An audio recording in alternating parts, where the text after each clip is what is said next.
What's up, everybody? Welcome to Kind of Funny Games Daily for Wednesday, April 15th, 2020. I'm one of your hosts, Greg Miller, alongside the bald one, Gary Whitta. Good morning. How are you? I'm good. How are you, sir? I'm good. I've missed you. How long? It's only been a week, hasn't it? I know, but it feels so much longer. But what a long time I was going to say, well, time's lost all meaning here. It's just stretches. The days of the week are meaningless. Nothing means anything. They all blend together. How you doing? Still doing good over there in isolation? I'm trucking along, Gary. It's all you can do. You're lucky that you're cooped up with some cool people, though. You know, Lucy and Jan and Porty. Like, if you're going to be cooped up, it's a good house to be cooped up in. I know. I hear your kids driving you crazy. Wife won't stop nagging you. She's delightful. She saw. This is cool. So she saw Trolls World Tour over the weekend because they released that movie digitally because the theaters aren't open. And now my kid has discovered classic rock music, and she's rocking around, throwing up the devil horns and headbanging to AC/DC. So I couldn't be more proud. All right. It's absolutely fantastic.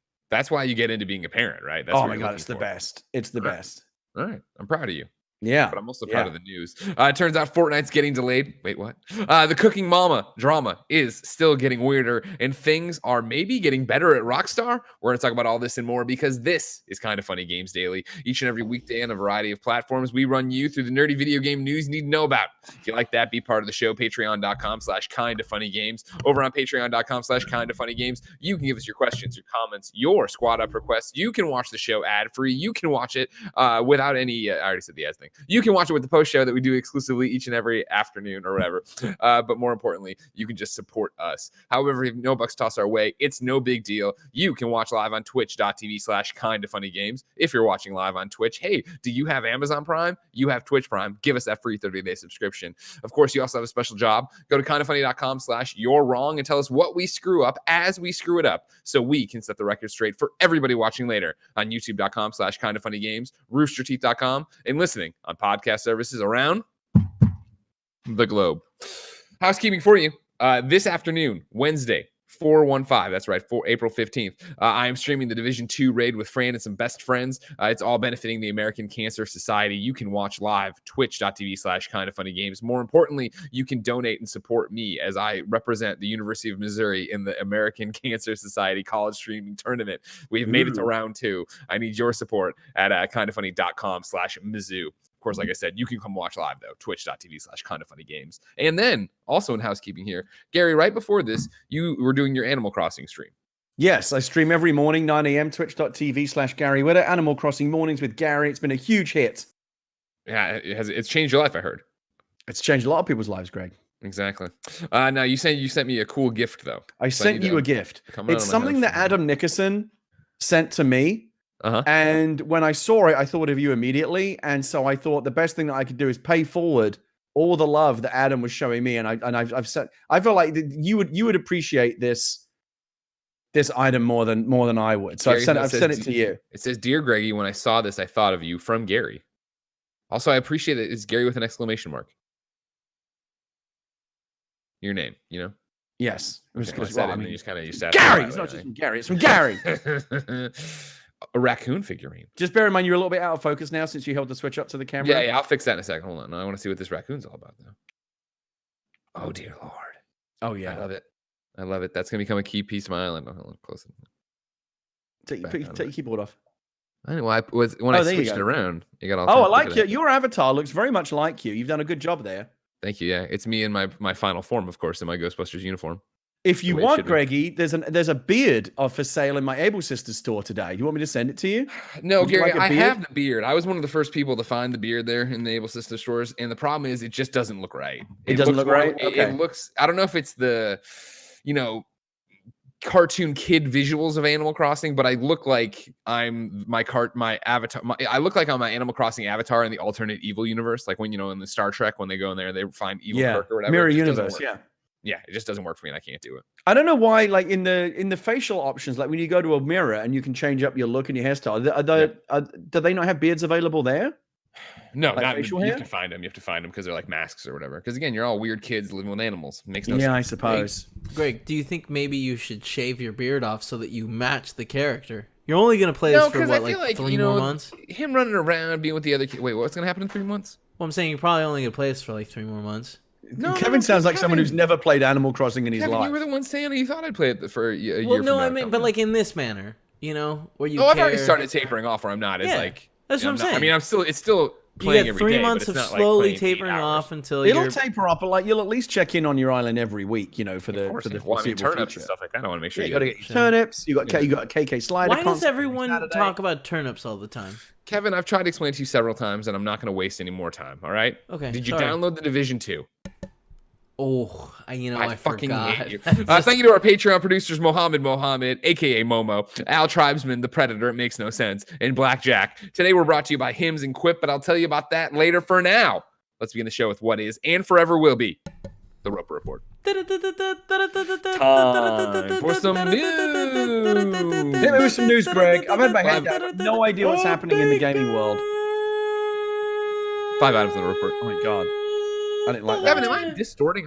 I sound in my headphones like I'm distorting, and I wonder it's because they made me adjust my gain for the Kind of Funny podcast. No, you sound good. Perfect. That's what I want to hear. Number 1, Gary. Fortnite Chapter 2, Season 2 has been extended. / it's been delayed. Hey, all. This is from Fortnite, of course. We're extending Chapter 2, Season 2 of Fortnite beyond the original April 30th date. Our plan is to launch Chapter 2, Season 3 on June 3rd. June 4th. Before then, there's lots of content coming to the current season. We have multiple game updates on the way that will deliver fresh gameplay, new challenges, bonus XP, and a couple more surprises up our sleeve. For continued updates on the new Fortnite season and other plans, we'll keep you up to speed here and on our social channels. See you on the island, the Fortnite team. GameSpot points out, of course, because I think as we are inclined with any delay nowadays to jump to it's coronavirus related, it's quarantine related. GameSpot points out in their article, this certainly isn't the first time Epic has extended a season of Fortnite. Season 1 of Chapter 2 was similarly extended by several weeks from its original December 2019 end date into February 2020. During that additional time, the developers held numerous events in the game, including a Star Wars Episode 9 preview and a Harley Quinn crossover event. Gary, do you think this is normal Fortnite stuff, or is this working from home struggles and stuff like that? I don't know, because I don't know what normal Fortnite stuff looks like. I have no interest in Fortnite. I don't play it. I presume that this is at the top of the batting order because Fortnite is a big game that a lot of people play. Of course. But and I'm sure a lot of people will have strong opinions about this. To be honest with you though, Greg, I'm the wrong guy to ask because I couldn't care less about Fortnite. Well, I don't think it's so much a care thing as much as I would say that, if Fortnite, like as they point out in GameSpot, right? Like we're talking about Chapter 2 being extended or Season 3 being delayed so Chapter 2 can run longer, right? Okay. This is meaning that Chapter 1 was delayed as well or ran longer as well. So you're saying that's spin? Yeah. Well, I don't know. Well, I think it's not spin as much because either way, your game's not ready. It's not ready. Plus, Fortnite continues to make hand over fist. Like Season 2 or Chapter 2 has been really good. I played a ton of it at the beginning of it. Do you like Fortnite? I do. Yeah, I come and go. Okay. I mean, it's one of those things where I run through cycles with it, Gary, where I will be off literally for a year, and then I will come back during Christmas break and play. Not at all like what was it, Kevin? 2018, right? That Christmas break going into 2019. That's all I played that break. When I should have played other Game of the Year things. And then at the start of this year, I did 2 or 3 weeks where I was like all about it, and I was grinding out the battle pass, and we did a let's play, and that's up on youtube.com/kindoffunnygames right now. Let me ask you something, Greg, because the way for me to engage in this is to turn this into a more kind of general conversation about. For the record, we were gonna move it to a general conversation. Go ahead. Well, I mean, great minds think alike, Greg. That's why I love you. Do you think that Fortnite, you blurry man? Do you think that Fortnite has peaked? And I say this only anecdotally, but I remember back to when like Ninja and Drake was playing, and that was like a big event, and it really like Fortnite has like been in the pop culture zeitgeist for a long time now. Like it crossed over like into the true mainstream. I dropped my kid off at school and I see all these kids wearing Fortnite clothes, and like it's such a big thing. I feel like, and again, this is just anecdotally, I feel like that's tapered off a bit. I don't know. Is that your feeling as well? Yes, but I don't think, so to answer your question straight up and period, yes, Fortnite has peaked in terms of popularity, but that still doesn't mean it's not the most popular thing going right now.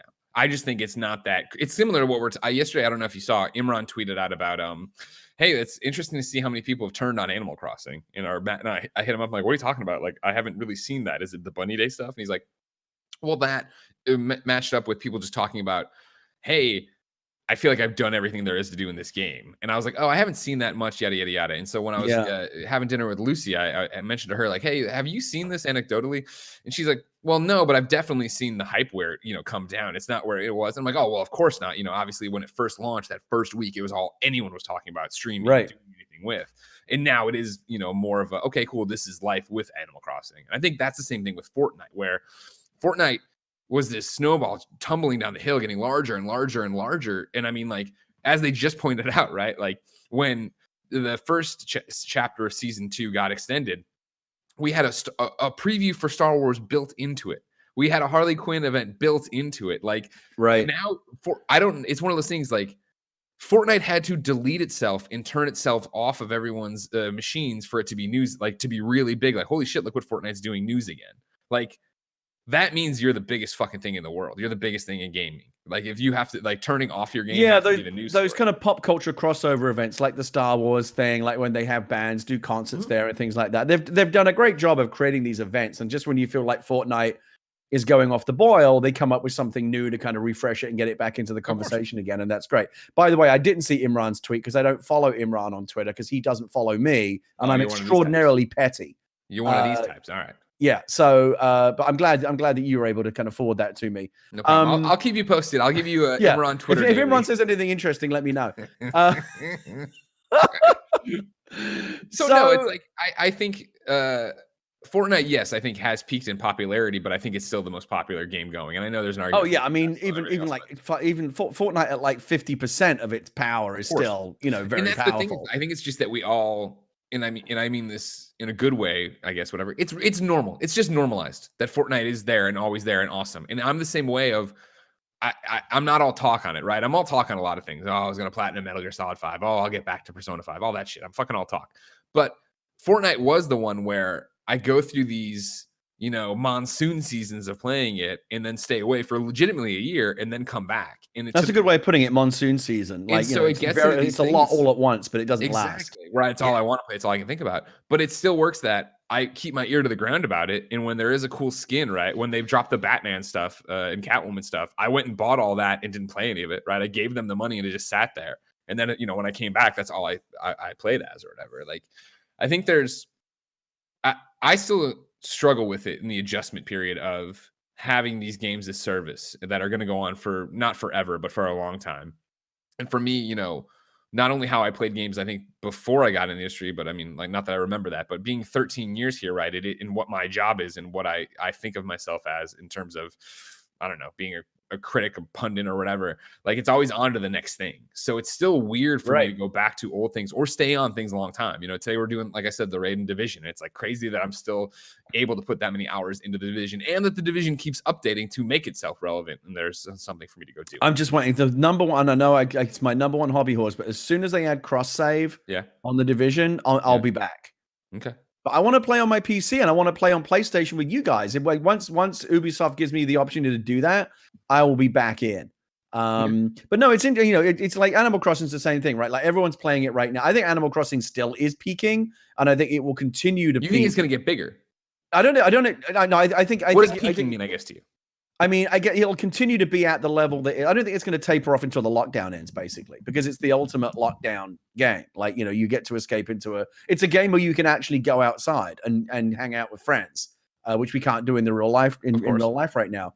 I think it will taper off. But the great thing about Animal Crossing and all of these games is that these seasonal events bring you back in. Like, even I guarantee you, like, even people that have tapered off from Animal Crossing, like, when Halloween rolls around, everyone will be back because they all want to be a part of whatever Halloween event. Dude, I can't wait.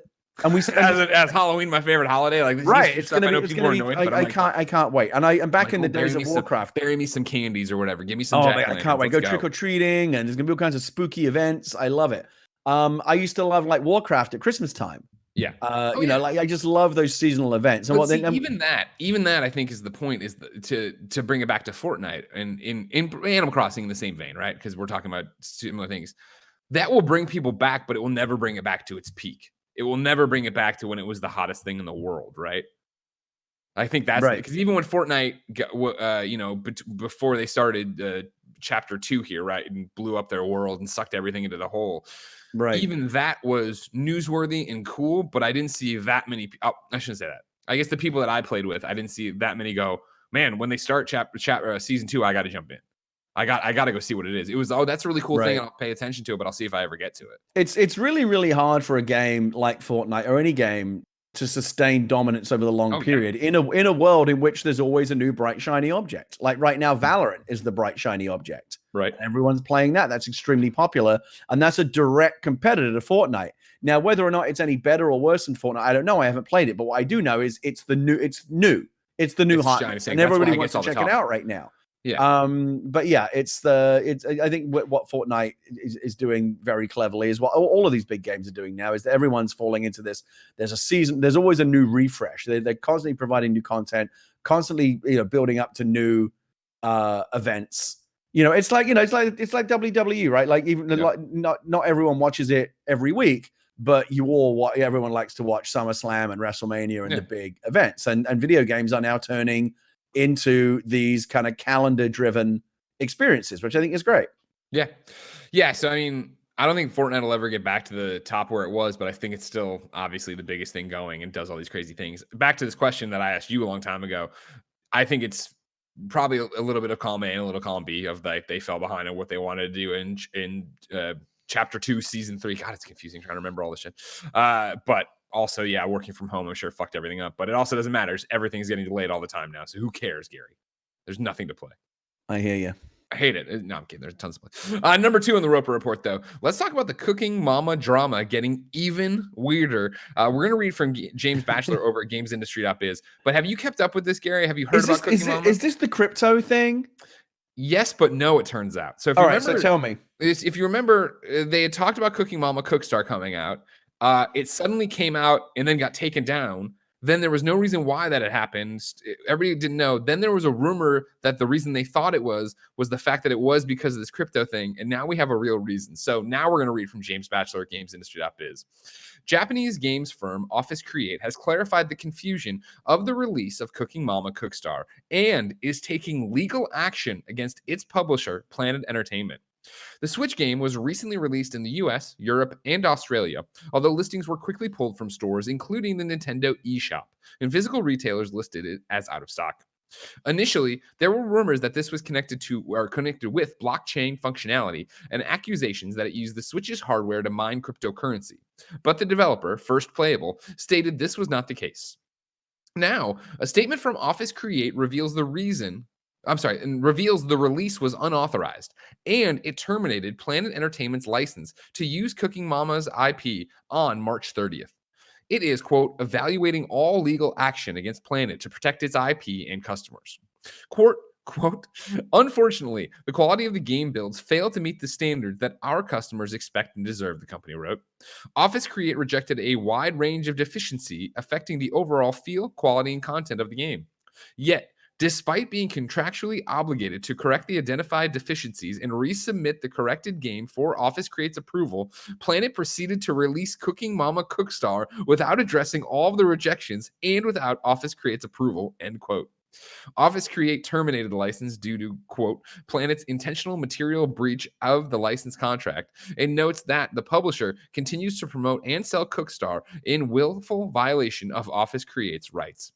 GamesIndustry.biz has reached out to Planet Entertainment for clarification and comment. Holy shit! So I tried to follow that, and I don't know if I got the right takeaway from it, but the developer is unhappy that the publisher has been releasing builds that they don't think are good enough to release. Is that right? So it's that the people who own it, Office Create owns the Cooking Mama IP, right? Okay. And so then they were working on the developer, First Playable, who were working with them to make the game. But the people who were publishing it were Planet Entertainment. So Planet Entertainment had been licensed to publish and do these Cooking Mama games. And so on top of that one, I'm double checking as I go. So basically, it's like if you like, I'm not sure, maybe you do. You own Book of Eli. I don't know, but you own a Book of Eli. I wish. Yeah, right. You own the Book of Eli IP. You give it out to this publisher to work on this game, right? They're working on it and being like, okay, cool. They submit it to you for your final approval, and you're like, no, this fucking sucks. And then they're like, fuck you, and they release it. That's what happened. Okay. So where did the whole crypto thing come from? That was a rumor. That was, I mean, like when this happened, there was bullshit? Yeah, well, apparently, right? Even Games Industry's article, right? Initially, there were rumors that this was connected with the blockchain functionality and the accusations that it used Switch's hardware to mine cryptocurrency. But yeah, the developer First Playable stated that was not the case. Now, the statement from Office Create reveals the release was unauthorized and terminated Planet Entertainment's license to use Cooking Mama as an IP on March 3rd. Can you still go to the eShop and buy it? No, it's been removed from there. Okay. But I think it's like if it's still out there in other avenues or other things, you can get. God, what a mess! Right? It's crazy. Yeah. Frankfurtter wrote in to patreon.com/kindoffunnygames and says, "Good morning, Greg and Gary. The Cooking Mama saga heats up as now Office Create is looking into legal actions against Planet Entertainment for releasing the game when advised not to and continue to sell well past the takedown notice of the digital version. My question is, what motive does Planet Entertainment have to keep trying to put this game on shelves? Sure, it's selling in the aftermarket like hotcakes, due to the game probably never going to see the light of day, but the game is unoptimized and frankly, not fun, even if it was. I don't understand why they are shooting themselves further in the foot." It's a great question, Frankfurter. I would go even further back and be like, what the fuck were they thinking, period? What was Planet Entertainment ever thinking with this, that they were going to get away with this? I mean, they do sound like the villains of the piece, right? So Office Create own the IP. Right. They license it to Planet Create to publish. Yeah. But then Planet Create have I can't even keep track of the names anymore, but like Planet Entertainment have builds of the game that Office Create are telling them aren't good enough to release, but they release them anyway. Right. Okay. And they're clearly not good enough to release because when people get them, they can see that there's these problems. Correct. So, I mean, just IGN's review is up right sounds now. Like a shady operation to me. IGN's review right now is up, and it's a 3.0. Awful. Wow. Cooking Mama Cookstar is bogged down by monotony, poor motion controls, nightmarish voice acting, and practically nothing new to offer. Whether it's the lack of consequences for failure, the obnoxious voice acting, the bland single-player modes, the lackluster multiplayer minigames, or the complete lack of meaningful progression, Cooking Mama Cookstar is a tedious game that does almost nothing well. Wow.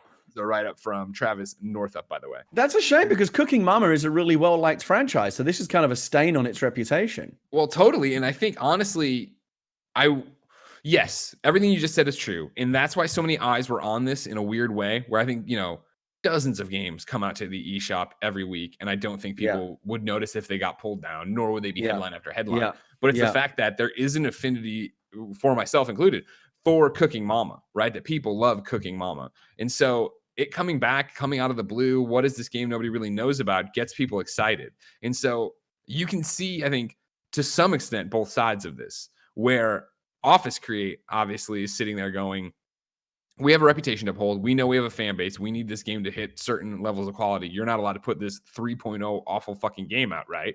Meanwhile, you have Planet Entertainment, I guess, thinking they're going to make a quick buck on this, and then I guess think that if they must think that legally they're within their rights. That's the only way I can do it, because there's no way you go, I'm going to make so much money on this that I'll be able to get out of any lawsuit. This does sound to me like there's probably lawsuits, being prepared right now. Because if I were Office Create, I would be furious because, Cooking Mama is an IP that's worth a lot of money to my company, and it's sold a lot of copies over the years. It's going to be worth more going forward. By putting out against their wishes an inferior version of the game, that not just about that game is going to be bad, but like that is going to diminish the value of the whole franchise going forward. Like the next Cooking Mama, but people go, but the last one was shitty, so they don't buy it. So this is like, I don't think it would necessarily be difficult to make a legal case that this is really inflicted serious kind of financial harm on them by diminishing the value of the brand. Oh, 100%. Yeah. So yeah, I obviously a super weird one that continues to develop, but to get it out here and have it now it goes from nobody knows why this is happening to blockchain bullshit to now, no, they just released this game we told them not to release. That's an interesting one with an IP as big as Cooking Mama. Again, I'm sure smaller things like this happen all the time or have happened, but this is a head scratcher for me in terms of things I've seen. A dumb story. Number 3, Gary, and I want to have a bigger conversation about this as well. We want to say rest in peace to EGM again. Kinda, not all the way. This is Josh Harmon at EGM. I saw this yesterday. I read the little piece they put up. Let's get to the point. As of today, EGM will no longer be publishing the daily features that have defined the site since we relaunched last year. The site itself isn't going anywhere, and our feature archive will stay up for the foreseeable future. When we started working on this latest incarnation of EGM, we firmly believed that there was a need for more long-form feature writing about games, for thoughtful, in-depth articles about games and the ways they intersect with culture and human stories. Other sites were, and still are, publishing work in that vein, but far many more stories were going untold. We still believe this, more than ever in fact, even if EGM won't be the home to these stories anymore. The work we publish regularly, featured in roundups of the best gaming writing, like Critical Distance and Video Game Deep Cuts. The feedback we receive from our readers, from talented writers, and from those working in the game industry was frequently astounding and humbling. This is, of course, a testament to the skill of the freelancers who were kind enough to bring their work to us. But we'd like to think it also validated our mission and our editorial vision. We are proud to have done something that didn't just generate traffic for sake of traffic, to have published features that never felt disposable and were always rooted in a sense of humanity. Should the gaming press or game journalism or games writing or whatever you want to call it lose the ability to seek out and tell original stories using the power of the written word, it won't just miss out on an enormous opportunity. It'll also be risking its own future. There's certainly a place for access journalism and for reporting PR announcements as news, but those things become less and less necessary as publishers build more channels for communicating directly with fans. Clickbait, listicles, and news cycle outrage pieces may generate page views, but they don't enrich the conversation around video games, and they're not enough to ensure a healthy, independent, and thoughtful gaming press. Our shared hobby deserves so much more. Then Josh followed up on Twitter because it was a little bit, I think so many people reported on the headline. Because there's apparently been some confusion, as of now, EGM's daily news coverage will continue. The features that were the focus and showpiece of the news site will not. Beyond that, I cannot say what, if anything, the future has in store for EGM as a brand. Now, Gary, this strikes me more for both of us as the lead off to Fortnite, right? Because frankly, I was not aware of what EGM was anymore or what it was doing now. You know what I mean? Like he talks about this. Apparently, it's part of the problem. Exactly. They talk about a site relaunched, and this was a big part of it last year. And it's like, okay, I don't get me wrong. That sucks. That's sad. I'm sorry. I didn't realize that they had site relaunched and they were doing long form content, and that was their feature part of it. Right. My question to you, Gary, is reading and now for you listening through to everything Josh had to say there. Do you think there is still a place for long form games writing? Yes, I think so. And that's, I think, demonstrated through the great work that's still being done over at Polygon, over at Kotaku, over at Waypoint. Games journalism over the years has really gotten a lot better and a lot more mature. When I was editing PC Gamer, we were basically just a reviews catalog, and we previewed games and reviewed games and interviewed developers, but we never really did, like, I don't think, what you'd consider like penetrating, insightful journalism with, like, you know, a social aspect or a political aspect. And so I think gaming journalism has grown up and earned the title journalism much more than it ever did back when we were reading, you know, when you were reading, like when you read GamePro, that wasn't fucking journalism, or Nintendo Power, that wasn't journalism. They were product catalogs basically. Sure. And yeah, they reviewed the games. I think the reviews were legit and you could trust them, but there wasn't really much in the realm of like real journalism going on. There is now, and that's great. And Polygon and Kotaku and IGN and Waypoint and other sites like that are still doing great work. But yeah, I mean, you just hit the nail on the head. Like, you know, that you can play that game with celebrities like Dead or Alive. You name some celebrity, are they still dead or alive? You know, you don't know. If you just said to me yesterday, okay, I'm going to throw some gaming outlets at you, are they still going in some form or not? Yeah. I like you said to me, okay, EGM, is that still a thing? I honestly couldn't have told you. Yeah. I'll give you another one. GamePro, is that still a thing? Do you know? GamePro is not a thing anymore. No. I don't know. Isn't it? I don't know. Does it have a website? I have no. Like, you have to look it up. Here's the thing. Before I even search it, you don't even know if the GamePro and EGM we knew and grew up with and think about is no more. That's the thing. And I remember when I still remember, you know, I think I still have it in a box somewhere because EGM was my Bible growing up. EGM was my fucking thing. I still have my PS2 launch thick ass guide from EGM.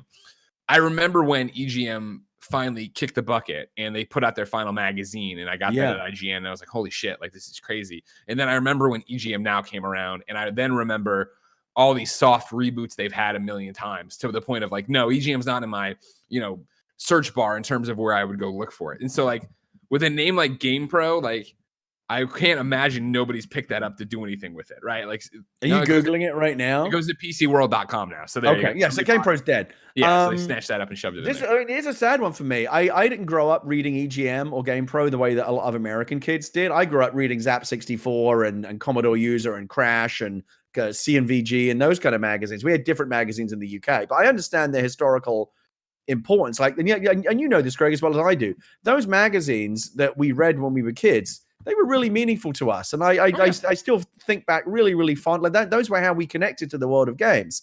Before websites, before Kind of Funny, before we had this wonderful world that we live in now, we anxiously awaited the arrival, when that magazine dropped through our mailbox. That was really exciting. We couldn't wait to read the latest reviews. And we felt like the reviewers were our friends, and like the house style of the magazine became something that we were really familiar with. I actually worked briefly alongside the EGM guys back at I worked on a project at Ziff Davis for a short while. And I was right next door to EGM back when it was a print magazine. And, Shane Bettenhausen and Dan Shu and those guys, what up, baby? All great guys. And of course, it's all long gone. Yeah. And it's not in any way an indictment of those magazines. They were great magazines, but the fucking world's moved on, Greg. People don't really read print magazines anymore. Well, here's the question though, Gary. Do people really read anything? Because that's more to my thing with Josh's stuff, because not Josh's stuff in particular, but Josh's letter here talking about EGM and long form writing and stuff. Because I do think there's a place for long form writing. I do think it exists. You listed a whole bunch of different places, right? That all do awesome stuff and has that in there. But as somebody who, even when I was at IGN, 5 years ago, 6 years ago, 7 years ago, like you were seeing that start to drop off. And now we get to a point where I have a degree in journalism, but all I do is talk anymore and podcast and make videos, because there's an audience there's a business model and audience that makes more sense for that than a long. But that's still journalism. Journalism isn't just the written word. You can be a broadcast. Sure. Oh, I know. But I know. No. I know. I'm not saying that, everybody who makes a fucking YouTube video or podcast is a chucklehead like me. I'm saying that, but I do think that we are seeing the avenues for this stuff get smaller and smaller and smaller. Right. Right. No, I think you're right. And, I do think there is still a place for the written word. I mean, and I know it's not just me. I mean, I like to read. I'm a writer. I like to read. Yeah. But whenever I bellyache about this, as I do constantly, a lot of people, I know I'm not alone. Well, like, for example, I'll tell you, this is a common scenario for me. Please give me a common scenario. Here's my common scenario. I see a tweet, I see a link that says something like, here's a really interesting article, a piece about video games. I click on it, and it's a video, and I fucking instantly switch it off because I wanted to read something. No, that happens to me too. I'm not always in the mood to watch something. I wanted to read something. And that happens to me all the time. And honestly, I think largely that big quote unquote pivot to video that happened a few years ago, because there was this fallacious feeling out there that people just wanted to watch video and didn't want to read anymore. It turned out not to be true. A lot of companies that pivoted to video a few years ago lost their shirts over it because it wasn't true. People still wanted to read. They didn't want to watch video all the time. And video is still great. There's a place for it. Kind of Funny's built on that. It's terrific. Kind of Funny has no reading, has no written articles at all. Sure, and that's fun. That's what Kind of Funny is, a lot specialized, right? That's why you've carved out that place, and you're very, very good at it. Sites like IGN and Polygon and Kotaku are a mix of both. But sometimes I don't want to sit through a 10-minute video. I want to read something. And the fact is as well, since a lot of these companies have only been learning how to do video quite recently, it's still not very good. The video component of a lot of these gaming websites aren't, isn't great. You can tell it's journalists that sign up to write articles who are now been shoved in front of a camera and told to be broadcasters, and they're not necessarily brilliant at it. It's a whole new skill set that you have to learn. So I still think there's a place for the written word. But EGM is a really interesting case study, because when I read that article yesterday, and their kind of farewell article, and they had links to some of the really interesting pieces. I read some of those pieces. I was like, oh shit! Like I wish I'd have known that they were doing this, because I would have read these articles. Yeah. I had no idea EGM was doing this kind of work. And I don't know if that's a failure of communication or there's just too much stuff out there. I think this is back to my point, is that I still think there's a place for long-form journalism. I think the problem is there are too many places now. There are too many things going on, in that even for EGM doing this, and this is me reading the letter from Josh and applying what he's talking about there, right? Even using it with freelancers, I think it's hard to make that then a destination for this is where I go to get the opinion of Gary, of Andrea, whoever, you know what I mean? Like of Damon at IGN. Like if you are like, because I mean, right now, like think about Jason, right? When you, we always say, oh, Jason from Kotaku. Jason Schreier and Kotaku are synonymous, right? Of like what Jason's doing at Kotaku, trying to write and what that means. So that I think I would argue I'm talking out my ass a bit because I go to Kotaku for Jason's articles, and I think a lot of people do that as well. I think that that is what they think of when they think of it. It's the same way of like when you think of Vice, formerly Waypoint, right? I think of Klepek, I think of Austin. Like I feel like that's the kind of identity you need in the same way if you, hey, I want to see fucking Greg eat an Oreo, you think it kind of funny. And so you're coming here for that kind of thing. You're coming for, so like I think that it's really hard to start up a site and not have a locked in personality, and that there's just going to be a bunch of freelancers doing different things and maybe not have one that's a huge draw or a tentpole to build around. And try to build around you're absolutely right. And like the kind of articles that Jason and Klepek and these guys are writing are really important. Like, you know, like that massive piece that Jason dropped last year about, you know, why, you know, the really deep dive into why Anthem failed. Mm-hmm. I guess you could have done that as a video. But it worked better as a piece of written journalism. Sure. I think there's still room for it. I think that there's still an appetite for it. But again, I don't know the metrics. I'm not behind the scenes at Vice or Polygon or Kotaku. I don't know how many people are reading these articles. Like. The fact that EGM, which has, you know, a very, very well-known brand, maybe it may be a bit of an old school brand. Maybe it's something that like young kids growing up to, like you and I grew 100%. Up knowing what EGM is, but the new generation of hip young youths who are playing video games these days probably couldn't tell you what EGM stood for. I mean, again, the very name is out of date, right? Electronic Gaming Monthly. Electronic Gaming Monthly sounds like it's something from the fucking Bronze Age, right? Yeah. Like it sounds old fashioned, which is why they went to, you know, most people probably could not tell you that IGN originally stood for Imagine Games Network. Now it doesn't stand for anything. You know, it's just IGN. It's just there, like the letters don't actually mean anything. And so, you know, we're going through a generational transition right now, and I think a lot of the value, the old brand names like GamePro and EGM, and even PC Gamer that I used to work on, just, you know, younger kids just don't fucking care. I don't think. Sad. They don't understand their history. Says me, who got EGM at his desk when he worked at IGN and never read it. They just piled up, and I never actually cracked the spine. But back when I was growing up, you're the problem, Greg. No, the world's the problem, Gary. Electronic Gaming Monthly, we do a show called Kind of Funny Games Daily, and if we wanted, we could do on Kind of Funny Games hourly. There's enough shit happening all the time. Yeah. Kind of Funny Games every 15 minutes, we could do it. Tim, think about it. Number 4 on the Roper Report, Gamescom Live is officially iced. That's the live event. IGN updated their post to the original story. If you remember, we were going to get an update in mid-May of like, how are they going to handle it? The update has come from the German government. The German government has announced that all major events in the country will be prohibited until August 31st, meaning that Gamescom will almost certainly not take place as an in-person show this year. Organizers for Gamescom, which is due to take place between August 22nd and 24th, which isn't exactly correct, and I'll get to in a second, in some form, have yet to issue a public statement on it. If you remember in the original thing, there was the update when Keeley and the people from Gamescom were talking about it. They said fans can expect opening night live and the Gamescom Now portal to return as the event determines how to expand its digital strategy. Gamescom will still take place from August 25th to the 29th, with the DevCom developer conference set August 22nd through the 24th. So I think IGN's update just talked about the DevCom stuff, not bringing in the fact that it's more like the 22nd through the 29th. And when they put out their statement originally, they said Gamescom is happening. It might just have to be digitally. And this makes it seem like it's definitely going to have to be digitally. Yeah. And I hope they do that. I mean, I personally think the ESA have very, very badly in not pivoting to a digital event. We all assume they would. Why they're not? Well, next year, it absolutely baffles me.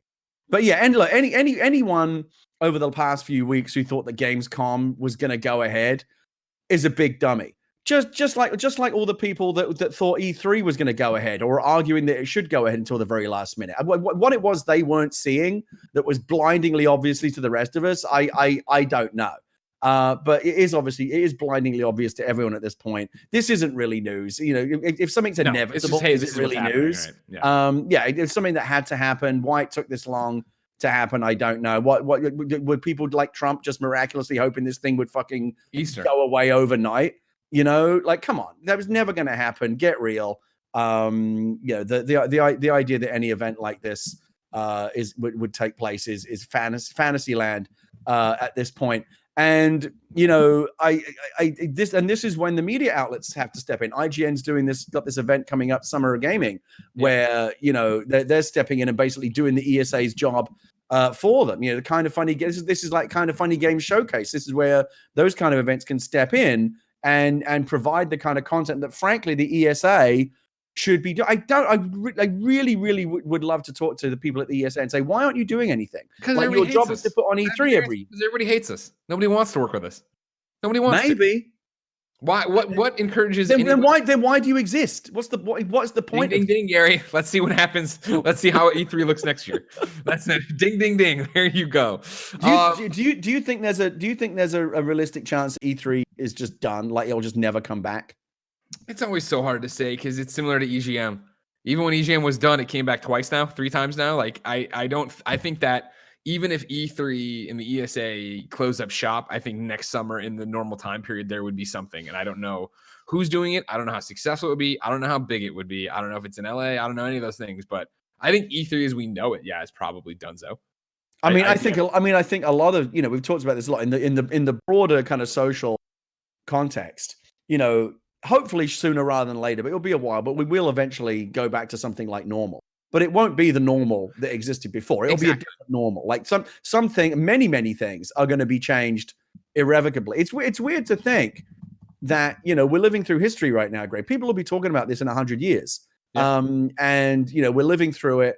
And, not to get like too political, but like pretty much every single horrible flaw in our modern society has been laid bare and exposed by this thing. All of the social inequality, all of the economic inequality, all of the health system injustice and shit like that. It's all being laid bare. Every seam is exposed. Yeah.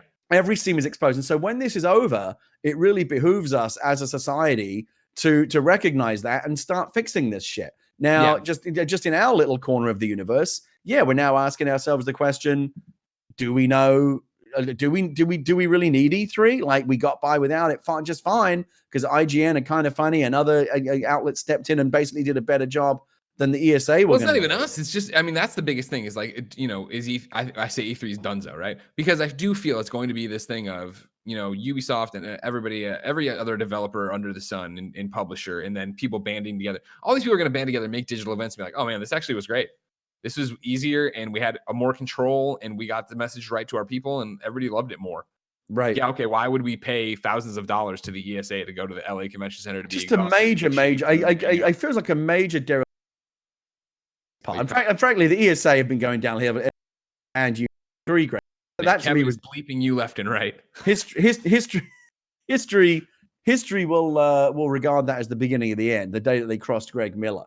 Oh, no, once E3 did that to me, I put a hex on him. You know what I mean? Remember the movie Thinner? And look where they are now. He who laughs laughs longest. And I don't understand it at all. Like, ESA's job is to put on a show every year. Yeah. And we live in a digital world. If they can't put on a physical show, do what everyone else is doing and pivot to digital. The fact they just kind of went, oh well, guess we won't do anything. Just like, I don't know. Why don't you get a job? To the people at ESA, I would say, why don't you get a job you like? Because they apparently don't want to do this one. I don't know. This is not traditional gaming news, but as we talk about, do you think E3 would be back next year or whatever? The question is, will anything be back next year? Did you see this here? The Mercury News, coronavirus. Concerts, sports may not return until fall 2021, expert says. This is Jim Harrington at mercurynews.com. Missing going to concerts, sports games, and other large events? Better get used to it, says Zeke Emanuel, noting that it could be a much longer wait than many suspect before those things return to our lives. Emmanuel, Vice Provost for Global Initiatives and the Director of the Healthline Transformation Institute at the University of Pennsylvania and host of the Coronavirus podcast, Making the Call, tells the New York Times it could be well over a year before we're going to concerts and sporting events again. Quote, large gatherings, conferences, concerts, sporting events. When people say they're going to reschedule this conference or graduation event for October 2020, I have no idea how they think that's a plausible possibility, he is quoted as saying. I think those things will be the last to return. Realistically, we're talking fall 2021 at the earliest. So canceling the PAX tickets. And the sooner we all accept that reality, the better, I think. Like, get used to it. This is not going to be easy. You know, we're not anywhere close to being out of this yet. I like the fact that Cuomo and other people are starting to talk about at least thinking about what the light at the end of the tunnel will look like. That gives us something to think about and be optimistic about. But in reality, we're nowhere close to that. So, and the last thing that's going to come back on stream is mass gatherings like rock concerts and sporting events and video game conventions and stuff like that. Forget about it. And, you know, I understand why it's hard for a lot of us to accept, because we live in a society, especially here in America, where we're used to instant gratification, instant satisfaction, getting what we want when we want. Now, for the first time in our lifetimes, we're being asked to get by with less and to suffer a little bit and to be deprived. And oh, you know what? Guess what? You can't fucking have everything you want all the time. And you're just gonna. And I'm sorry, there's just nothing that can be done about that. And it's almost like having to talk to a child. When you talk to us coddled Westerners who live in these very rich capitalist societies. We're just not used to having to get by with less. Now we have to do it, and I understand why people are upset, because this is the life that they've led their whole lives. Like, I just have whatever I want when I want it, and no one can tell me what. Especially here in America, this is America. We can do what we want, and that's why you've got these idiots up until the last minute. We're still going to the beach, going, "This is America." Yeah, and there's a fucking killer virus in America right now. So, you know, grow up and stay home and learn, even for just a few months of your very long life. Learn to fucking get by with less for a little bit more, and maybe it'll do you good in the long run to understand what it's like to be at the other end of economic society, where you don't get everything you want all the time, where you do have to make choices. You can have this or that, but you can't have everything all at once. Maybe it'll actually put a bit of backbone in our society for us to be deprived and to say, you know, it's not because of a war or anything that we brought upon ourselves. It's because it's something that nature did to us. So, like, no one's to blame. I mean, obviously leadership is to blame for not, you know, dealing with it properly and making it worse than it needed to be. But, you know, this is a little reality check from Mother Nature to realize that you can't fucking have whatever you want all the time, and just for this short period, we have to learn to get by with less. I realize this is coming to you, or you hadn't heard this thing about 2021, did you, until today? No, just now, but it doesn't surprise me. I was going to say, that was my thing. Do you think obviously it's one person's opinion, granted, he's University of Pennsylvania, he knows what he's talking about. Do you think is that trying to temper everybody for the long haul, or do you think that's actually more than likely that we're not going to have a gaming convention until 2021? I would under promise and over deliver than over and under deliver. So I would rather than, unlike Trump going around saying, oh, you know, we're going to be back in business, you know, in a couple of months, which is going to end, which is only going to shoot himself in the foot, because that's not going to be the case. And he'll have to go back to his old act of saying, well, I never said that, like he does with every other fucking wrong thing he says every single day. I would rather be like Cuomo or any of the other, or the scientists who are out there saying, no, this is going to be hard. This is going to take a while. Like, you're going to have to suck it up for a bit. This is not going to be easy. And then if it turns out being better than that, great. I'd rather be pleasantly surprised than disappointed. Yeah. In this vein, I have breaking news for you. A new number 5, Kevin, if you're keeping notes. The Indie Megabooth has posted over on indiemegabooth.com, farewell for now, a letter from Kelly Wallach, founder of the Indie Megabooth. Of course, Indie Megabooth, if you're not familiar, the huge part of every PAX where all the interesting games are, giving indies an awesome avenue to come showcase their work there. Hey, everyone. I wanted to share with you all some news about the Indie Megabooth. Due to circumstances around COVID-19 and the cancellation of many in-person events and the high level of uncertainty, we're planning to sunset Indie Megabooth for the duration of the pandemic. After 9 years of working on and building the IMB, it was a difficult and disappointing decision to make. Realistically, though, we're a small team and this situation is bigger than us.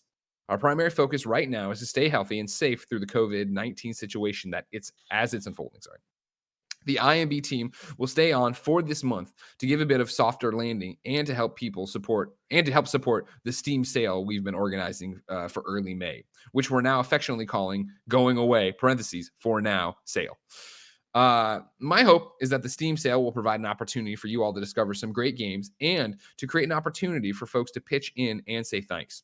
The developers participating will do a pay what you want revenue share at the end, and we've set up a PayPal link for anyone who just wants to contribute to IMB directly.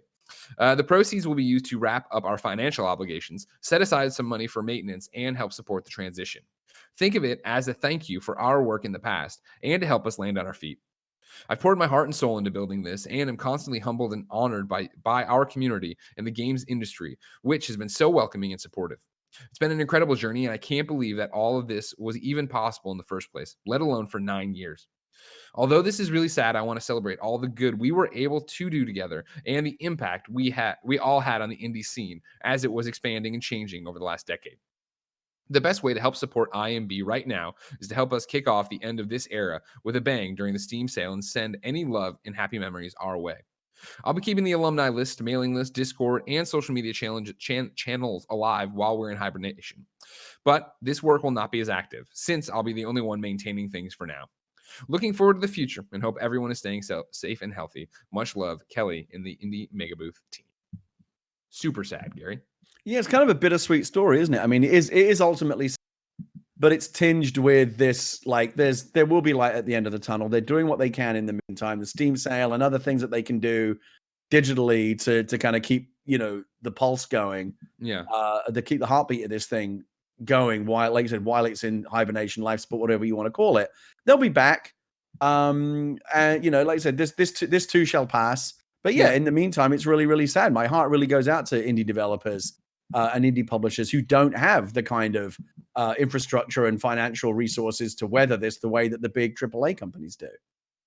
Yeah, and that's the thing is, you said even Kelly's thing is goodbye for now, but that's always such an uncertain statement, right? And I think you talk about momentum being such a big part of it, where for 9 years the Indie Megabooth has been building to the point where, honestly, for me, that's what PAX is about. PAX is about going to there, seeing the audience, doing panels, and going to the Indie Megabooth.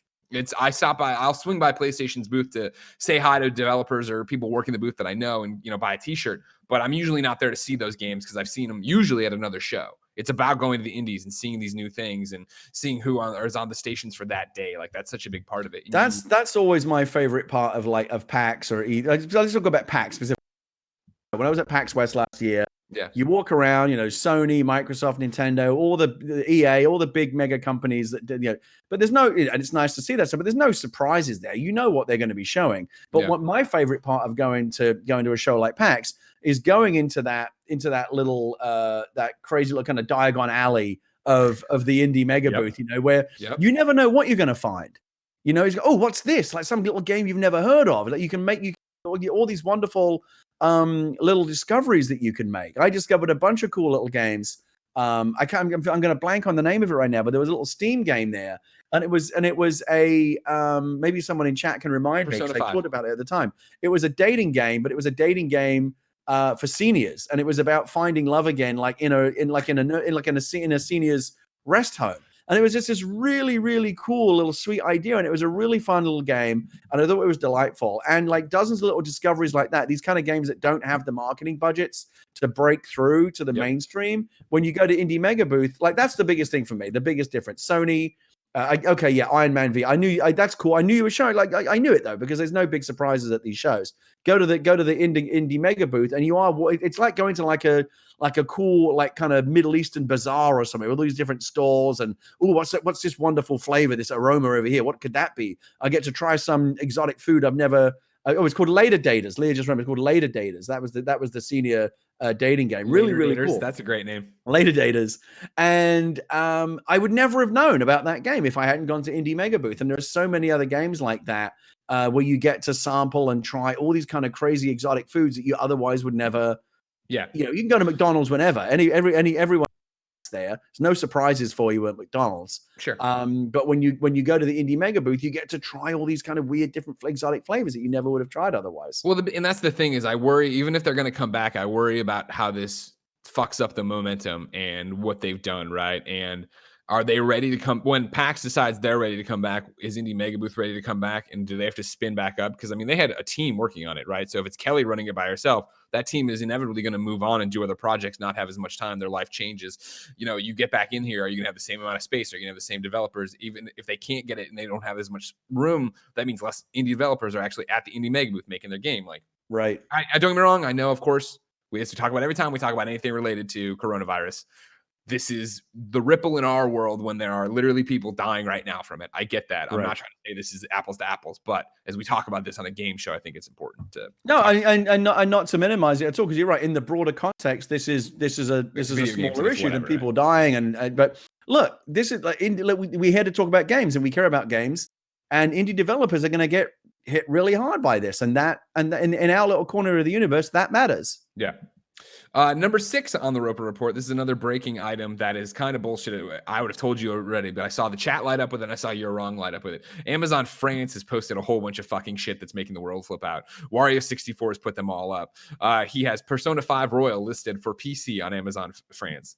Then he has Uncharted, the Nathan Drake Collection, is listed for PC on Amazon France. Then Gran Turismo Sport is listed for PC on Amazon France. And then the Backbreaker has show you this is bullshit. The Last of Us Part 2 is listed for PC on Amazon France.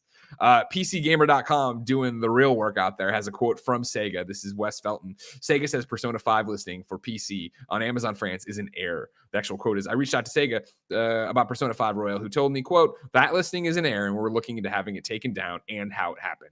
So everybody, slow your fucking roll. You're not getting all these fucking games on. I mean, some of those you might get eventually. PlayStation already putting a few things on PC, but Last of Us Part 2 you're not getting anytime soon on PC. So no, you're not. But I would just make a general point. One of the PC gaming still fucking annoys me immensely all the time. And a lot of things that you say, Greg, when you make fun of PC gaming are right. You're right when you make a lot of those criticisms. I know it. I was a PC gamer for a long time. I was editor-in-chief of PC Gamer magazine for a long time.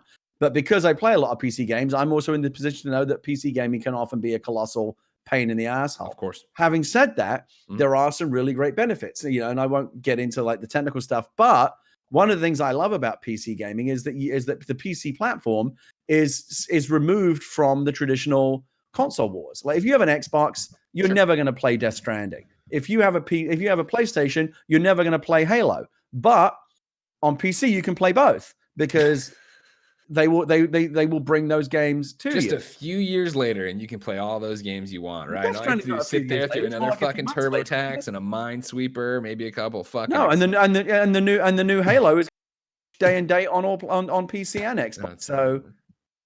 But wouldn't you rather play it on your Xbox One or Series or Xbox Series X, whatever the fuck it is? Number 7 on the Roper Report. On my PC that's already 5 times as powerful as that. Yeah, but then guess what's going to happen is I'm going to put out all these. No, fuck, that actually wouldn't happen with that one. I was going to make a cross-platform joke, but that'll probably be fine, right? But anyway, number 7.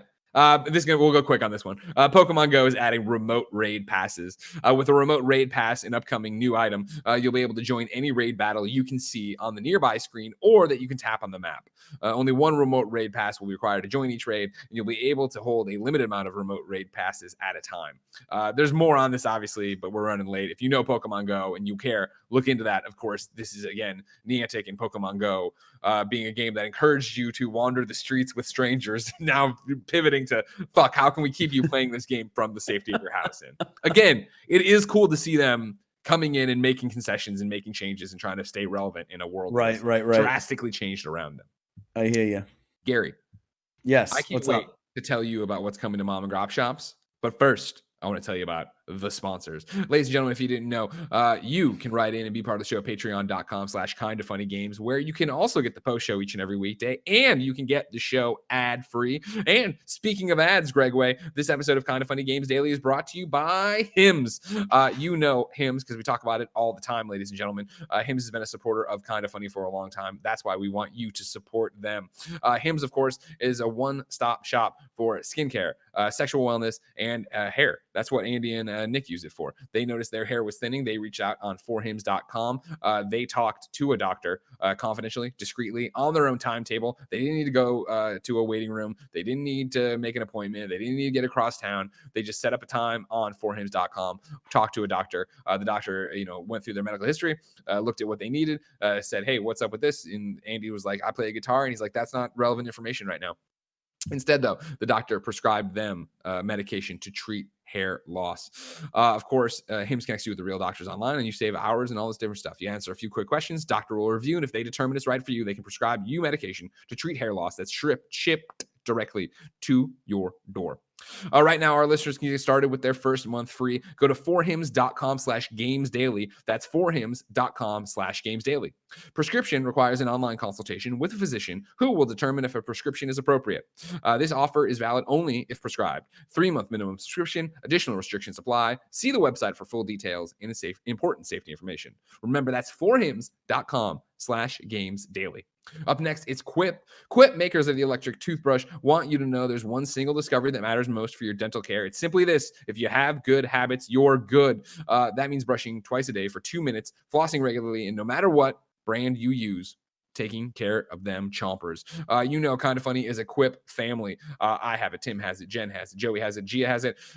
Nick has it, I believe. I forget if Blessing ever got on the train, but basically Quip is the thing that comes around and says, hey, moron, you weren't brushing your teeth long enough. And you go, really? And then you get it. And you're like, oh yeah. What it is, of course, is a little toothbrush you get, you pop it in your mouth, you hit the button, and it goes, you brush for 30 seconds, then it vibrates, you switch it around to all the quadrants. 2 minutes later, you're done. And you're like, man, I was not brushing my teeth long enough. On top of that, though, they ship the brush heads directly to your door every 3 months, along with a new battery. You can get floss with it. You can get toothpaste with it. Basically, you can put your mind on autopilot for when you need to switch your toothbrush. Before I used Quip, this was always a problem. I'd pick up this toothbrush and I'd be, months probably way too late to be like, this thing is garbo. Why am I still using it? Quip makes sure that never happens. So join over 3 million healthy miles and get Quip today, starting at $25. And if you go to getquip.com/games right now, you'll get your first refill free. That's your first refill free at getquip.com/games, GETQUIP.com/games. Quip, the good habits company. Gary, I'm excited to get to a point where social distancing is over and I can see Blessing's teeth again up close and personal and see how that Quip worked. But that's still so far away. If I wanted something more immediate, say what came to the mom and grop shop, where would I go? Oh, God, I can't remember. I'm blanking on it. Let me try. I'm going to do my best here. Bear with me. The official list of upcoming software on each and every platform as listed by the Kind of Funny Games daily show host each and every weekday. How was that? Close? Was that close? Yeah. You missed one word. You switched out. You said it's across each and every platform. I think you said on each and every platform. Yeah, that's like not bad, though. It's like a 98%. I got like a 9.9 from the judges on that one. Exactly. Out today, Phantasy Star Online 2 is on Xbox One. Vampire: The Masquerade Coteries of New York is on Xbox One. Blind Men is on Xbox One. Fishing Sim World Pro Tour Collection is out. I don't have date for some reason. I don't have where that game went to. Doubles Hard is on Switch. Rock and Roll Pinball is on PC. Circle Empire Rivals is on PC. Jade Cicada is on PC. Area 86 is on PC and Mac. Super Bounce Ball PC. And then Viking Heroes is on PC as well. New dates for you. Ryan McCaffrey, friend of the show at IGN, says developer Saber Interactive, who was recently acquired by the Embracer Group for an industry-rattling $525 million, has announced World War Z Game of the Year Edition. The new package for the co-op third-person shooter will include new content such as weapon packs, character packs, and most notably a new 3-mission PvE episode set in the French city of Marseille. It also packs in all the previously released DLC. A Nintendo Switch version is also in development, though no release date has been confirmed. You can get Game of the Year on May 5th for $50 on Xbox and PlayStation 4, $45 in the Epic Game Store. Then Kevin at GameSpot writes, Capcom is rolling out another new update for Monster Hunter World's Iceborne expansion next week. Title update 13.5 arrives on PS4, Xbox One, and PC on April 23rd and introduces 2 new monster variants to hunt, along with new equipment to forge. Pixel Rip 1995 VR retro gaming homage to the 90s launches April 23rd on Oculus Quest and Rift and Steam. PlayStation VR is coming in May. F1 2020 is coming to PC, PlayStation 4, Xbox One, Stadia, July 10th, 2020. And then Landlords Super launches April 30th on Steam Early Access. Deals of the day for you. Xbox has a tweet up right now. The Xbox One X is now $299. That's a $100 discount. I'm not sure if that's everywhere or just through Xbox.com. You can check the tweet. And then Game Pass is getting an update for PC. These are the games coming soon to PC. Deliver Us the Moon, Gato Roboto, Gears Tactics, Hyperdot, Levelhead, The Long Dark, and Machinarium, which I always screw up when I try to say it because it's a weird title for me, a stupid kid. I don't know why people slept on World War Z, Greg, but I did at the time when it first came out. A couple of play it. They needed an extra player to play in their squad. And I played a couple of nights with him. I gotta say, I really enjoyed it. It really scratches that Left 4 Dead itch. Totally right. Yeah, I remember playing in previews and liking it. And when it launched, I got you the code, and we had the best intentions of playing. Yeah, and I fucked up. I didn't get to play it, but then like I had a second opportunity because I only want to play with friends. I don't want to play with randos or by myself. But a couple of writer friends of mine who play regularly said, "Hey, do you want to? We need an extra man. Do you want to come in?" And I played, and I really, really enjoyed it. And the one thing it does incredibly well is, remember how the movie did those like big swarms, like those tidal waves of zombies? It does that brilliantly well. And I really, really enjoy playing it. We should boot it up, man. Blessing was just talking about this the other day too. We could boot it up with him. Yeah. I'd say Kevin could too, but he won't download it, just like he didn't do The Division like he said he would.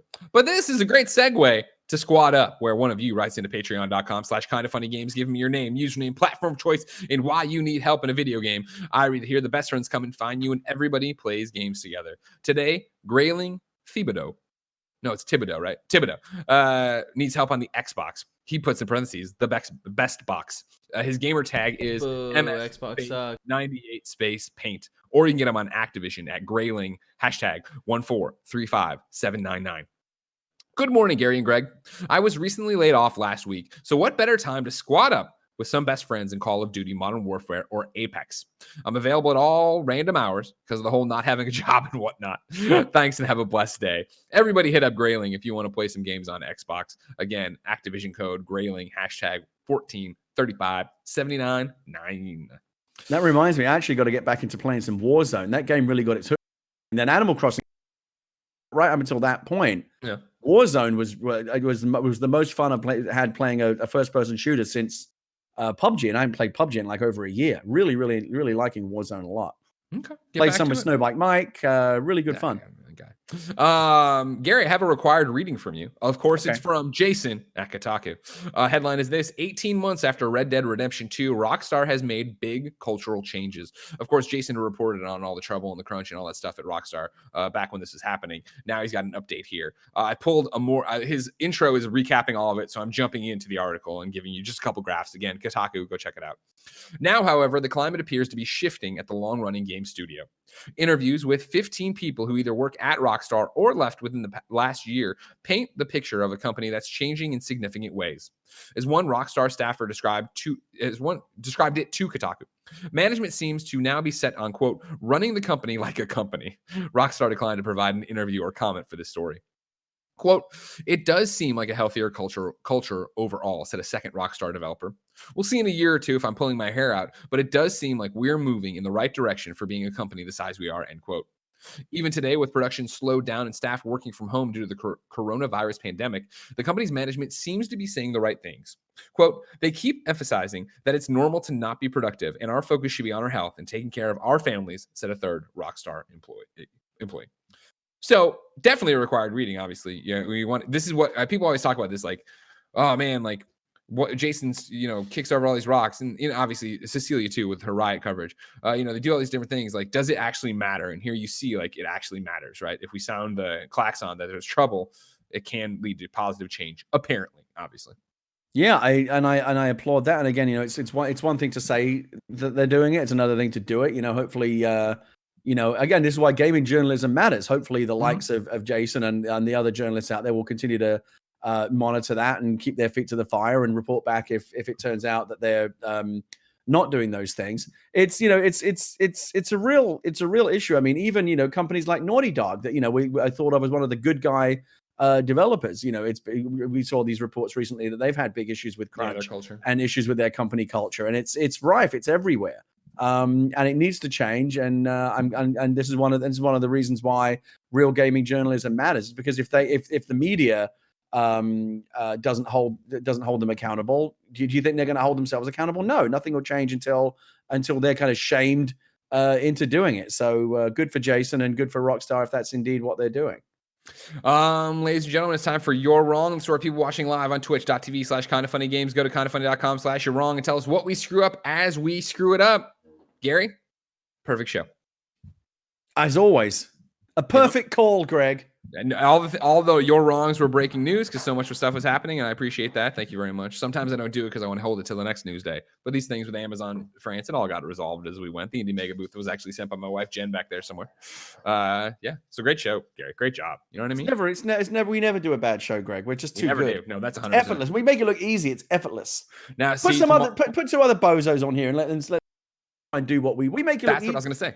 Tomorrow it's me and Blessing, and then Friday it's Blessing and me. Can we hold a candle to the show? Probably not. I drag Blessing down. You're the glue that holds it all together, Greg. You know what I mean? I make him very, very worse, and that's a big problem. Hey, do you have time for a quick plug from me? Oh, please, of course, Gary. 5 o'clock. I wouldn't usually, what am I talking? I fucking plug my shit on here all the time. You do. Yeah, you do. Completely business as usual for me. This is a good one though. 5 o'clock tonight, 5 p.m. Pacific time. IGN is doing a live Rogue One watch along. Oh, with me and fellow screenwriter Chris Weitz. Chris and I were two of the writers of that film. And IGN started a thing recently called Watch from Home Theater, where you watch the movie along with a live video commentary with the IGN hosts and the filmmakers. And they're not obviously streaming the movie because Disney would not approve of that. But like, if you've got the Rogue One Blu-ray or you have access to Disney Plus, it's streaming on Disney Plus. You can even get like a free 14-day thing to Disney Plus if you don't want to pay anything at all. Queue up Rogue One. We all kind of press play at the same time together, so we're all queued up. And Chris and I will talk you through the movie and how we wrote it and give you behind the scenes info. And it's going to be really fun. And that's at 5 o'clock Pacific time tonight. The easiest way to tune into that would be youtube.com/IGN.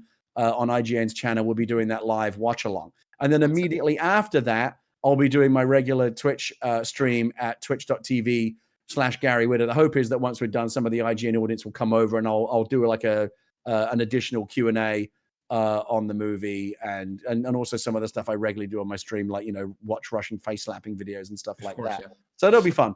Yeah, I'm doing, like I said, that charity stream at 2 p.m. today. The raid should take between 2 and 3 hours. If I can time it out right, I'll host you right afterwards. I'll raid you for a change. How about that? Or IGN, I guess, not you. I would love that. All right, great.